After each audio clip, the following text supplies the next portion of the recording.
Сәлеметсіздер ме 7 сынып оқушылары? Біз бүгінгі видеода Қазақстан тарихынан 3 тоқсанға арналған тжб жұмысын орындайтын боламыз. Бірінші тапсырма: мәтінді және өз біліміңізді пайдаланып сұрақтарға жауап беріңіз. Бізге мәтін берілген, бірінші сонда оқып алуымыз керек. Сосын сұрақтарға жауап береміз. Бұл көтеріліс жетекшісінің өмірінің соңғы сәттері туралы орыс зерттеушісі Мейер былай деп жазған: қарт батыр оқ өтпейтін сауытын киіп, қару-жарағын асынып үйінен шығып үлгерді. Бірақ аты жоқ екен. Ажалымның жеткен жері осы екен деп ойлаған болар. Ол бір төмпешіктің үстіне аспай-саспай шығып алды да өз иманын өзі үйіріп дұға оқи бастады. Зулаған оқтар көпке дейін оның сауытынан өтпей, тайқып ұшып кері түсіп жатты. Ақырында бір оқ оның мойнына дәл тиіп, қарт батырдың өмірін қиып әкетеді.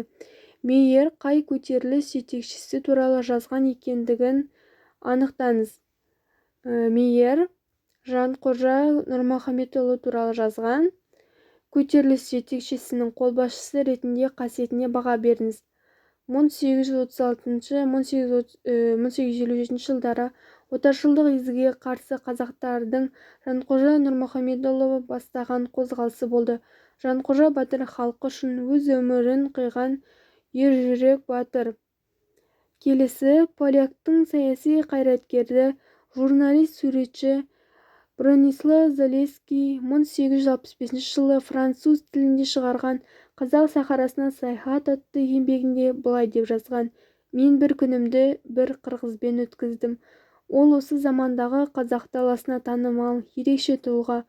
Ол көсем болып қалды және қазының міндетін атқарды.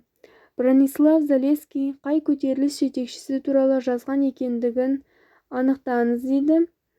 Бронислав Залесский Есет Көтібарұлы туралы жазған. Көтеріліс жетекшісінің қолбасшы ретінде қасиетіне баға беріңіз. 1847-1858 жылдары Есет Көтібарұлы бастаған қазақтардың ұлт-азаттық көтерілісі болды. Көтеріліс басшысы ретінде ол ерекше тұлға. Екі көтеріліс жетекшісін біріктіретін қандай ортақ идея болды? Екі көтеріліс басшылары да отаршылдыққа қарсы күрес жүргізді. Өз өмірлерін қауіп-қатерге тікті. Халықтың басын қосты. Әскери күш біріктіріп көтеріліс басшысы болды. Келесі екінші тапсырма: Ресей империясының қазақ даласын отарлаудағы қолданған әдістердің қайсы жергілікті халыққа көп зардап әкелгенін маңыздылық реті бойынша орналастырып түсіндіріңіз дейді. Бірінші: шекаралық аймақтарға жеделдетіп әскери бекіністер салу арқылы отарлауды жеделдетті. Орыс шаруаларын қоныстандыру арқылы жергілікті халықтың бірігуін тежеді. Орыс мектептерін салу арқылы қазақ халқының орыс тілінде білім алушыларының санын арттырып, қазақ тіліне айтарлықтай ықпал етті. Экспедициялар жүргізу арқылы табиғат байлықтарын игеру, шикізатты тасуға жол ашылды. Қолданылған әдістердің барлығы отарлау саясатын жылдамдатып, болашаққа өз әсерін тигізді. Үшінші тапсырма: деректі және өз біліміңді пайдаланып, Ресей империясының Қазақстанға қоныс аудару себептері мен салдарын талдаңыз. Асфендияров патша үкіметінің қоныстандыру саясаты қазақ мемлекеттілігіне аса үлкен апат әкелді. Бұл саясаттың кері салдары байлар билігінің нығаюымен үндесіп, қазақ еңбекші бұқарасына және кедейлеріне өзінің бар салмағын салды. Қоныстану саясатының себептері: бірінші себебі орыс шаруаларының қазақ өлкесін отарлау саясатына тірек ету. Екінші себебі халықтың бірігуіне кедергі жасау, ұлт-азаттық көтерілісті басу. Қоныстану саясаты негізінен жүргізілген аймақтар Жетісу аймағы мен Ертіс аймағы. Қоныстану саясатының қазақ қоғамына әсері: бірінші әсері мал жайылымы болған жерлердің азаюы және оның қазақ шаруаларының отырықшылыққа көшуіне ықпал етуі. Қазақ халқы дәстүрлі мал бағумен айналысқан, жайылымдарынан егін егетін жерлерінің айырылуы. Үшінші тапсырма: Төртінші тапсырма келесі. Капиталистік қатынастардың экономикаға ықпалын даму салаларымен сәйкестендіріңіз. Жұмысшы табының қалыптасуы. Қазақстанның тау-кен өнеркәсібінде 1885 жылы 7750, 1895 жылы 8960, 1909 жылы 11225 жұмысшы болған. Шикізат көзін игерудегі отаршылдық саясат. 1852 жылы орыс саудагері Ошаков 86 сомға Ақмола уезіндегі мыс кен орнын 250 рубльге Қарағанды көмір бассейнін сатып алды.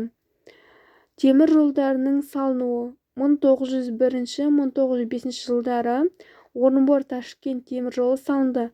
1894 жылы бастап Челябі мен Омбы темір жол қатынасы орнатылды. Өндіріс орындарының дамуы. Қазақстанда 1885-1893 жылдары 115.1182 пұт қорғасын, 883 күміс, 219.186 пұт қара және 484.542 пұт таза мыс өндірілді. Тауар ақша қатынастарының дамуы. Орал, Қызылжар, Семей, Омбы және тағы басқа қалаларда мемлекеттік банктердің бөлімшелері ашылған. Осылай бір-бірімен сәйкестендіреміз. Сонымен нәтижесінде 1С, 2Е, 3Д, 4А, 5Б шықты. Келесі 5-ші тапсырма. Берілген суреттерді және өз біліміңізді қолдана отырып, Қазақстандағы капиталистік қатынастардың дамуының жағымды және жағымсыз жақтарын түсіндіріңіз дейді. Капиталистік қатынастардың дамуының жағымды жағы. Қазақ жерінде жұмысшы табы қалыптасты. Жаңа өндіріс орындары ашылып, халық жаңа мамандықтарды игере бастады. Келесі капиталистік қатынастар дамуының жағымсыз жағы. Өндіріс орындарында жергілікті халық арзан жұмыс күші ретінде тартылды. Әйелдер мен балалар ауыр жұмыс істеді. Өндіріс орындарында техникалық жабдықталудың деңгейі төмен болды. Осымен тжб жұмысы аяқталды. Каналға тіркеліп, видеоға лайк басып кетіңіздер.